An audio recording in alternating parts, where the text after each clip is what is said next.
Students, welcome to ICP academy. நம்ம இந்த வீடியோவில் என்ன பார்க்க போகிறோம் அப்படின்னா, பர்ஃபார்மன்ஸ் ஆஃப் கான்ட்ராக்ட்னா என்னன்னு பார்க்கலாங்க. அதோட section 37. Every contract create certain application and each of the contracting parties. நமக்கே தெரியும், எல்லா கான்ட்ராக்டும் கண்டிப்பாக ஒரு ஆப்ளிகேஷனை க்ரியேட் பண்ணும். எப்போ அப்படின்னா, அந்த ஆப்ளிகேஷன் ரெண்டு பார்ட்டிஸும் எப்போ ஃபுல்ஃபில் பண்ணுறாங்களோ, இந்த பார்ட்டிஸ் டுகெதர் ஃபுல்ஃபில் தேர் ஆப்ளிகேஷன் அப்படின்னா தான் அந்த கான்ட்ராக்ட் பர்ஃபார்ம் ஆயிடுச்சு அப்படிங்கிற அர்த்தம். எப்போ அந்த பார்ட்டிஸ் பர்ஃபார்ம் பண்ணி முடிக்கிறாங்களோ, இந்த ஆப்ளிகேஷன் காட் ஃபுல்ஃபில்ட் அப்படிங்கும்போது தான் அந்த contract is set to be discharge by performance. அதாவது ஒரு கான்ட்ராக்ட் எப்படி டிஸ்சார்ஜ் பண்ண முடியும், எப்போ க்ளோஸ் பண்ண முடியும் அப்படின்னு எப்போ சொல்லலாம் அப்படின்னா, டிஸ்சார்ஜ் பை பர்ஃபார்மன்ஸ் எந்த மாதிரி ஆகும் அப்படின்னா, when you fulfil the contractual application அப்படிங்கும்போது அந்த பர்ஃபார்மன்ஸ் ஃபுல்ஃபில் ஆகும்போது அந்த மாதிரி ப்ராப்பரான பர்ஃபார்மன்ஸ் செய்து அந்த கான்ட்ராக்டு முடியும் போது தான் அதை usual and proper desired mode of discharging contract. அந்த கான்ட்ராக்ட் டிஸ்சார்ஜ் ஆகும் பொழுது யூஷுவல் மோடும் ப்ராப்பர் மோடும் எல்லாரும் விரும்பக்கூடிய ஒரு மெத்தட் ஆஃப் டிஸ்சார்ஜிங், ஒரு மோட் ஆஃப் டிஸ்சார்ஜிங் அப்படின்னு சொல்கிறது கூட என்ன, கான்ட்ராக்ட் தான். அப்படின்னா இந்த மாதிரி ஒரு பர்ஃபார்மன்ஸை கரெக்டாக பண்ணிவிட்டு அது மூலமாக ஒரு கான்ட்ராக்ட் டிஸ்சார்ஜ் ஆகிறது தான் எல்லோரும் விரும்புவாங்க. ஸோ அதுதான் கூட ப்ராப்பர் மெத்தடும் கூட. அக்கார்டிங் டு செக்ஷன் 37 என்ன சொல்லுது அப்படின்னா, the parties to a contract must either perform or offer to perform their respective promise. First ஒரு பார்ட்டி அந்த கான்ட்ராக்டை பர்ஃபார்ம் பண்ணி இருக்கணும், இல்லை நான் அதை பண்ணுறேன் அப்படின்னு ஒரு ஆஃபராவது பண்ணியிருக்கணும். தேர் ரெஸ்பெக்டிவ் ப்ராமிசர் அப்படிங்கும்போது தான் இந்த ப்ராமிசர் கொடுக்குற ப்ராமிஸும் ப்ராமிஸி கொடுக்குற அக்செப்டன்ஸும் சேர்ந்து ரெண்டுமே நான் பர்ஃபார்ம் பண்ணுறேன், இல்லை கண்டிப்பாக செய்து முடிக்கிறேன் அப்படின்னு சொல்லி ஒரு ப்ராமிஸு ஆஃபரும் பண்ணியிருந்தா கண்டிப்பாக அந்த performance according to the provisions of the act, which act அப்படின்னு நம்ம எந்த ஆக்ட் அப்படின்னு பார்த்தோம் அப்படின்னா அதை தான் என்ன சொல்கிறோம், கான்ட்ராக்ட் ஆக்ட் பொறுத்து தான் அது அமையும். ஸோ அந்த கான்ட்ராக்ட் டிஸ்சார்ஜ் ஆகும். எக்ஸாம்பிள் சொன்னால் உங்களுக்கு நல்லா புரியும். X promise to deliver the goods to Y on a certain day, certain price. A dies before the day. இப்போ என்ன பண்ணுறாங்கன்னா, எக்ஸ் பர்டிகுலர் டைமில் ஒரு பர்டிகுலர் ப்ரைஸில் ஒய்க்கு குட்ஸ் கொடுக்குற அப்படின்னு சொல்லியிருக்காங்க. புக்கில் ஏ டைஸ் அப்படின்னு கொடுத்துருக்காங்க, அது கிடையாது, எக்ஸ் டைஸ் அப்படின்னு நீங்கள் மாற்றிக்கோங்க. எக்ஸ் டைஸ் பிஃபோர் த டே. அப்போ அந்த டேக்கு முன்னாடி எக்ஸ் இறந்து போயிடுறாங்க.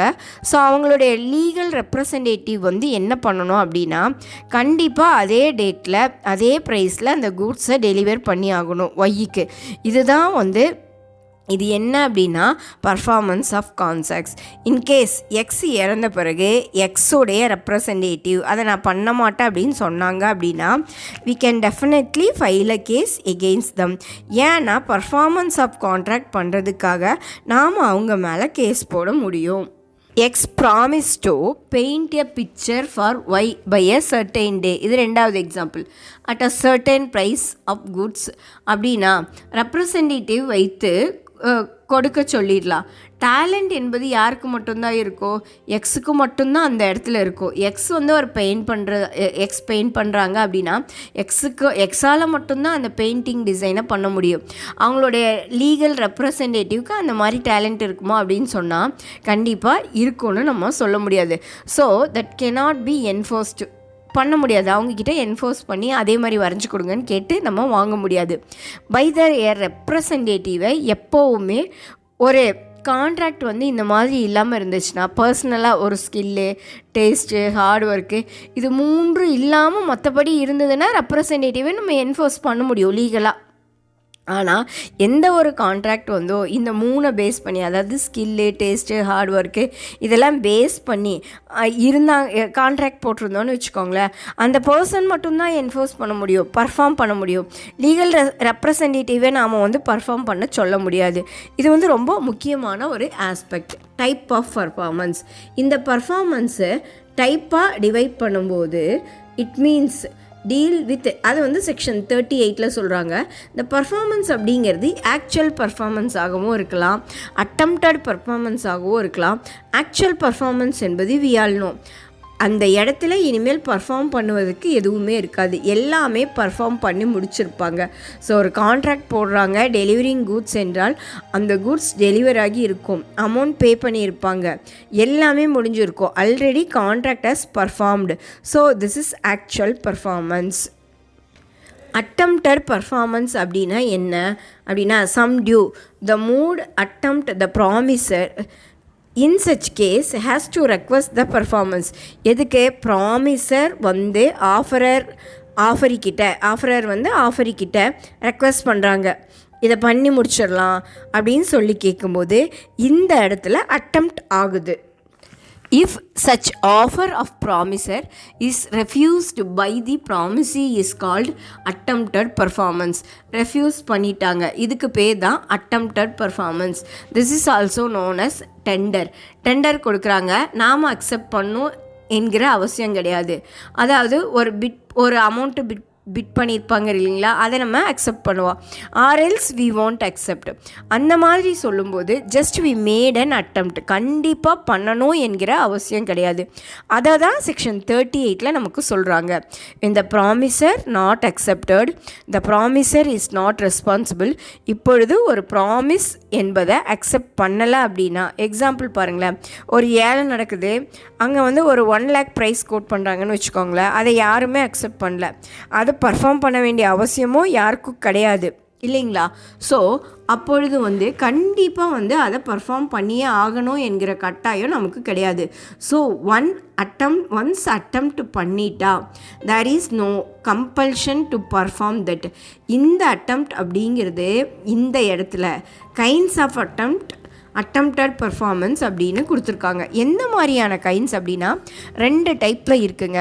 Tender of goods and service, tender of money. Tender of goods and service அப்படின்னா ஒரு குட்ஸையோ சர்வீஸையோ டெண்டர் மூலமாக கொடுக்கறது, பிட் பண்ணி கோட் பண்ணி வாங்கலாம் இல்லைங்களா, அதை தான் வந்து tender of goods and service அப்படிங்கிறாங்க. டெண்டர் ஆஃப் மணி என்பது டெட்டாஸ் அக்செப்ட் பண்ணல அப்படின்னா கிரெடிட்டாஸ் வந்து அந்த விஷயத்தை, creditors has no liability to pay that amount, the creditors is not discharged from his liability. அப்போது நாம் தெரிஞ்சுக்கொள்ள வேண்டிய விஷயம் என்னென்னா, டெட்டாஸ் வந்து மணியை அக்செப்ட் பண்ணலை அப்படிங்கும்போது கிரெடிட்டாஸ்க்கு ஆட்டோமேட்டிக்காக எந்த விதமான ரோலும் இங்கே கிடையாது. ஸோ இதுதான் வந்து 2 kinds of performance. Essentials of valid tender. ஒரு வேலிட் டெண்டருக்கு எந்த மாதிரியான எசென்ஷியல் இருக்கணும் அப்படிங்கிறது முக்கியம். It must be unconditional. ஒரு டெண்டர் அப்படிங்கும்போது கண்டிப்பாக அந்த இடத்துல there should not be any condition வந்திருக்கக்கூடாது. த டெண்டர் அப்படிங்கிறது ப்ராப்பர் பிளேஸில், ப்ராப்பர் டைமில், ரீசனபிள் ஆப்பர்ச்சுனிட்டி மற்றவங்களுக்கு கொடுக்கப்பட்டு அவங்க வந்து அவங்களுடைய விருப்பத்தின் பேரில் தான் கண்டிப்பாக இந்த டெண்டர் அப்படிங்கிறது நடந்திருக்கணும். யார் ஆஃபர் பண்ணுறாங்களோ, ஆஃபர் கொடுக்கறத அக்செப்ட் பண்ணுறதுக்கு வராங்களோ, அந்த ப்ராமிஸுக்கு ரீசனபிள் ஆப்பர்ச்சுனிட்டி வந்து கொடுத்துருக்கணும். அதை பற்றி திங்க் பண்ணுறதுக்கு an offer is one of the several joint promisee the same legal consequences. in case accept பண்ணுற ப்ராமிஸி ஒருத்தர் இல்லாமல் 2-3 பேர் இருந்தால் கூட எல்லாருமே வந்து லீகல் கான்சிக்வன்சிங் அப்படிங்கிறது இருக்குது அப்படிங்கிறது ரொம்ப முக்கியம். நெக்ஸ்ட்டு என்ன அப்படின்னா effect of refused party to perform promise wholly. இது எல்லாமே டிஸ்சார்ஜ் ஆஃப் கான்ட்ராக்ட். இந்த பர்ஃபார்மன்ஸ் ஆஃப் கான்ட்ராக்டில் நம்ம 8 டிவைட் பண்ணி எந்த மாதிரி பர்ஃபார்ம் பண்ணலாம் அப்படின்னு சொல்லியிருக்காங்க. We will see the first 4 அப்படிங்கிறத இங்கே பார்க்கலாம். when a party to a contract has refused to perform or disable to himself from perform his promise in his entirely, the promise may put an end the contract unless he has signified by word or contact his acquiescence in its continuous. Example பாருங்கள், ஏ ஒரு singer இருக்கார், B ஒருத்தரோட contract போடுறாரு. B வந்து theatre வச்சுருக்காருன்னு வச்சுக்கோங்களேன். B வந்து என்ன வச்சுருக்காரு? தேட்டர் வச்சுருக்காரு. ஏ வந்து ஒரு சிங்கராக இருக்கார். பி வந்து தேட்டருடைய மேனேஜர். இப்போது ஏன் என்ன சொல்கிறாங்க அப்படின்னா, நான் வாரத்துக்கு 2 முறை வந்து உங்கள் தேட்டரில் பாடிட்டு போகிறேன் அப்படிங்கிறாங்க. நெக்ஸ்ட்டு 2 மந்த்ஸுக்கு அப்படின்னு சொல்கிறாரு. வீக்லி 2 நைட்ஸ் நான் பாடிட்டு போகிறேன் அப்படின்னு சொல்கிறாரு. அதுக்கு நீங்கள் வந்து எனக்கு 100 rupees கொடுங்க அப்படிங்கிறாங்க. அதே மாதிரி தியேட்டர் மேனேஜரும் ஓகேன்னு சொல்லிடுறாரு. இப்போ எல்லா நைட்டும் போயிட்டுருக்கு. 5 நைட்டு முடிஞ்சிருச்சுன்னு வச்சுக்கோங்களேன். வீக்லி 2 பாடிட்டே போயிட்டுருக்காங்க. 6th நைட் வந்து சிங்கர் வந்து வேணும் அப்படின்னு தியேட்டருக்கு வந்து பாடலை. So it is a liberty of the manager to put an end for the contract. வந்து வில்ஃபுல் ஆக அந்த இடத்துல பாடுறதுக்கு வரல. மேனேஜர் நினச்சா அந்த கான்ட்ராக்டை என்ன பண்ணலாங்க, முடிச்சுக்க முடியும். ஏன்னா வில்ஃபுல்லாக வந்து வரல அப்படிங்கிறனால. Refused of parties to perform promise wholly அப்படிங்கிறது என்னன்னு பார்க்கலாம். ப்ராமிஸ் அப்படிங்கிறது பர்ஃபார்ம் பண்ணாமல் இருந்தால் அவருக்கு அந்த இடத்துல என்ன ப்ரிவிலேஜ் உண்டு என்றால், அந்த ப்ராமிஸர் அதை பண்ணலை அப்படின்னா நீ சிங்கிங்க்கு வேண்டாம்னு மேனேஜர் வந்து சொல்லிடலாம். அது ஒரு மெத்தடு. இன்னொன்று என்ன அப்படின்னா, சேம் அதே தான். இதில் கொஞ்சம் ஒரு நைட் ஆப்சண்ட் அப்படிங்கிற மாதிரி வச்சுக்கலாம். 6வது நாள் வந்துடுறாரு, 5th டே மட்டும்தான் அவர் ஆப்சண்ட்டு. அப்போது அந்த மாதிரி ஒர்க் பண்ணுறாங்க அப்படின்னா it is depends upon the manager either to sustain theatre R not. நீ ஒரு நாள் நைட் பாடாமல் போனதுக்கு காம்பன்சேஷன் கொடுக்கணும்னு சொல்லி அந்த மேனேஜர்கிட்ட நம்ம கேட்க முடியும். ஸோ இதுதான் வந்து மேனேஜர் வந்து கேட்க முடியும் அவர்கிட்ட, அந்த சிங்கர்கிட்ட. ஸோ இதுதான் என்ன சொல்கிறாங்க அப்படின்னா, அதுதான் first point. when a party to perform refuse to perform or disable to himself, இந்த இடத்துல என்ன ஆயிடுச்சு அப்படின்னா அவங்க ரெஃப்யூஸ் பண்ணிட்டாங்க அந்த இடத்துல பர்ஃபார்ம் பண்ணுறதுக்கு. தேர் ஆர் டிசேபிளிங் தேர் பர்ஃபார்மன்ஸ் அப்படிங்கும்போது தே ஹாவ் தட் ரெமெடி அப்படின்னு சொல்கிறது தான் வந்து இந்த second point. Person by whom promise is to be performed section 40. ஒரு ப்ராமிஸ் வந்து பண்ணிட்டாங்கன்னா யார் அதை பர்ஃபார்ம் பண்ணணும் முக்கியம். Who is responsible to perform that promise. Promise can normally demanded by the promisee, but in case of death of promise is legal representative can demand performance. நமக்கே தெரியும், in case ப்ராமிசி இறந்துட்டாங்க, ப்ராமிஸியை காப்பாற்ற முடியல அப்படிங்கும்போது ஆட்டோமேட்டிக்காக யார் தான் பண்ண முடியும், அவங்களுடைய legal representative they will play a role in that. இதை பற்றி சொல்கிற செக்ஷன் தான் section 40. If it appears from the nature of case that it was in the intention of the parties any contract that any promise contained in it should be performed by the promiser himself, such promise must be performed by the promiser. இங்கே என்ன சொல்ல வராங்க அப்படின்னா, ஒரு promise பண்ணும்போது நீங்கள் பண்ணியிருக்கணும் அப்படின்னு சொல்லியிருந்தா only that person has to do that. அந்த டைமில் வந்து ஈவன் தேர் லீகல் ரெப்ரசன்டேட்டிவ் வந்து பர்ஃபார்ம் பண்ண முடியாது. இதுக்கு தான் முன்னாடியே ஒரு எக்ஸாம்பிள் பார்த்தோம். ஒரு பிக்சர் பெயிண்ட் பண்ணுறதுக்கு ஹூ இஸ் தி ஆர்டிஸ்ட் தான் அந்த பெயிண்ட் பண்ண முடியும், சரிங்களா? அவங்க மட்டும்தான் கேன் டூ. அவங்களுடைய லீகல் ரெப்ரசன்டேட்டிவ் என்ன அந்த மாதிரியெல்லாம் பண்ண முடியாது. ஸோ அந்த இடத்துல அவங்க பண்ண முடியாது. ப்ராமிஸ் அந்த இடத்துல யார் கொடுத்துருப்பாங்க, பெயிண்டர் தான் ப்ராமிஸ் கொடுத்துருப்பாங்க. அப்போ அவங்க தான் பண்ண முடியுமே ஒழிய அவங்கள சார்ந்தவங்க பண்ண முடியாது. In certain cases who gives promise they have to do that. In certain other கேசஸில் அவங்க தான் பண்ண வேண்டும் அப்படிங்கிற அவசியம் கிடையாது. குட்ஸ் அண்ட் சர்வீஸ் டெலிவர் பண்ண சொல்கிறோம் இல்லைங்களா? இப்போ அவங்க வந்து இறந்து போயிட்டாங்க, அவங்களுடைய லீகல் ரெப்ரசன்டேட்டிவ் வந்து தாராளமாக பண்ணலாம். There are difference. The contract can be performed by the following persons. ஒரு கான்ட்ராக்ட் அப்படிங்கிறது அந்த பர்சன் எல்லாமே வந்து லீகல் ரெப்ரசன்டேட்டிவை எடுத்துக்கொள்ள முடியும். எப்படி அப்படின்னா, ப்ராமிசர் ஹிம்செல்ஃப் செய்யலாம், ப்ராமிசர் ஏஜென்ட் செய்ய முடியும், லீகல் ரெப்ரசன்டேட்டிவ் தேர்ட் பர்சன் செய்ய முடியும், ஜாயின்ட் ப்ராமிசர் செய்ய முடியும். இவங்க எல்லாமே அந்த பர்ஃபார்மன்ஸை கரெக்டாக பண்ணி முடிக்க முடியும். It must be noted that where the contract involve personal skills, taste or art work or already சொன்ன மாதிரி டேஸ்ட்டு ஸ்கில்ஸு ஒர்க்கை வச்சு பார்க்கும்போது ப்ராமிசர் மட்டும்தான் பண்ண முடியும். அதை அவங்க லீகல் ரெப்ரசன்டேட்டிவ் யாருமே பண்ண முடியாது. எக்ஸாம்பிள் பாருங்களேன். A promise to pay B a sum of money. A may perform this promise either by personally paying money to B or by causing it to be paid to B by another. If A dies, சிம்பிளாக ஏ வந்து பிக்கு காசு தரேன்னு சொல்கிறாங்க. இப்போ ஏ வந்து பண்ண முடியல அப்படின்னா அவங்களுடைய லீகல் ரெப்ரசன்டேட்டிவ் காசு கொடுப்பாங்க. இது வந்து எந்த விதமான ப்ராப்ளமும் வராது. இந்த promise can be executed by the another person. Another representative அதை எக்ஸிக்யூட் பண்ண முடியும். பெயிண்ட் பண்ணுற பிக்சர் எக்ஸாம்பிள் கொண்டு வந்தாங்கன்னா அப்படி பார்க்கும்போது கண்டிப்பாக அவங்களால பண்ண முடியாது. Effect of accepting the performance from third person section 41. இந்த தேர்ட் பர்சன் கிட்ட இருந்து நம்ம ஒரு ப்ராமிஸ் அக்செப்ட் பண்ணிக்கொள்கிறோம் அப்படின்னா ஆட்டோமேட்டிக்காக என்ன ஆகும் அப்படின்னா இட் கேனாட் என்ஃபோர்ஸ்ட் எகெயின்ஸ்ட் த ப்ராமிசர். ஒரு தேர்ட் பர்சன் கிட்ட இருந்து வந்து ப்ராமிஸி ஒரு விஷயம் எடுத்துக்கிறாங்க அப்படின்னா அந்த விஷயம் வேலிடாக எடுத்துக்கொள்ள முடியாது. That performance cannot be done. It is against the ப்ராமிசர். Offer பண்ணுறது ப்ராமிஸிக்கு தான், தேர்ட் பர்சன் கிட்ட வந்து கொடுக்க முடியாது. அப்படி கொடுத்தா it will not be acceptable. Performance of joint promise deals with Section 42 to 44. According to Section 42, when two or more persons have made a joint promise, then unless a contrary intention appear by the contract, all such person during their joint lives and after the death of any of them is representative jointly with the survivor or survivors, and after the death of the last survivor the representative of all jointly must fulfill the promise.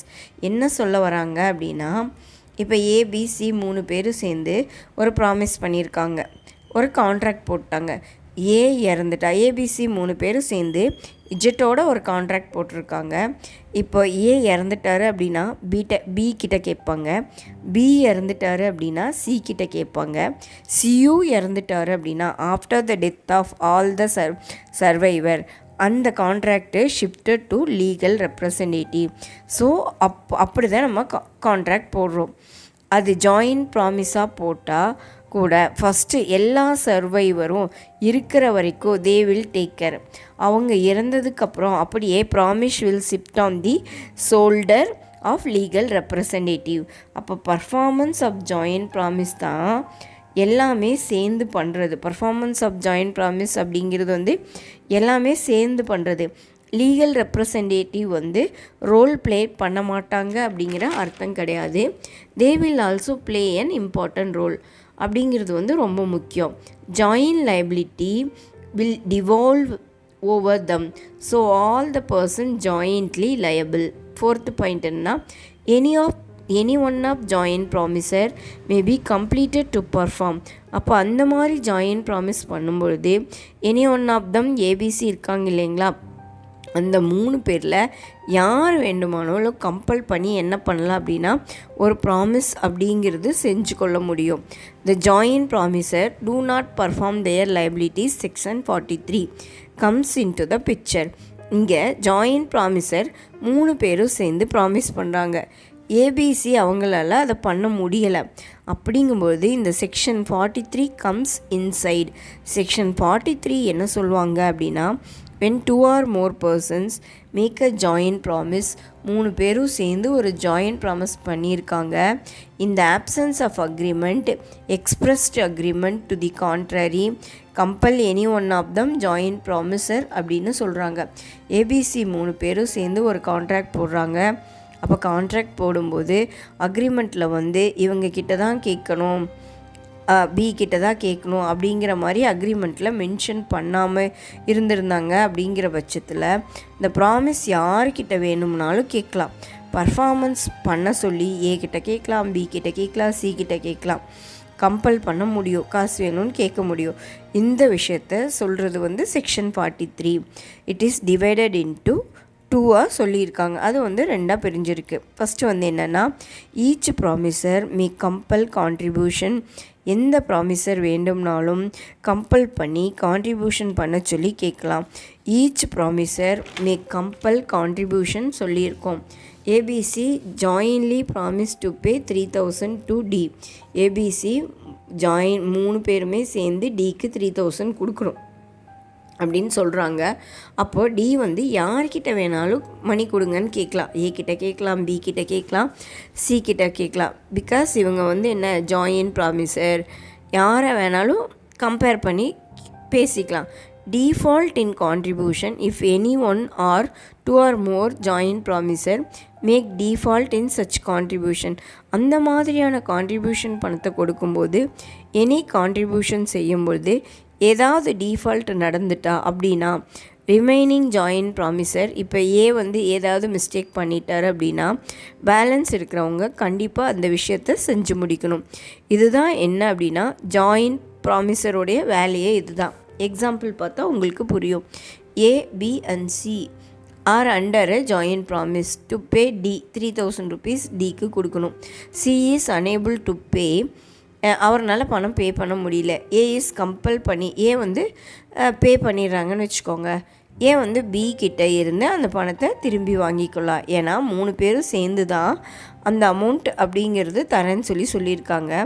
So யாருக்கு? பிக்கு. இப்போ வந்து சியால் அந்த பணத்தை பே பண்ண முடியல அப்படின்னா so ஏதான் வந்து கட்டாயத்தின் பேரில் கொஞ்சம் இக்கட்டான சூழ்நிலை பே பண்ணுற மாதிரி ஒரு சுச்சுவேஷன் இருக்குது. ஏ பே பண்ணிட்டா கூட அந்த அமௌண்ட்டை பி கிட்ட இருந்து திருப்பி வாங்கி கொள்ள முடியும். ஏன்னா இது வந்து என்ன ஷேரிங் ஆஃப் லாஸ். இது எதில் வருது? ஷேரிங் ஆஃப் லாஸில் வருது.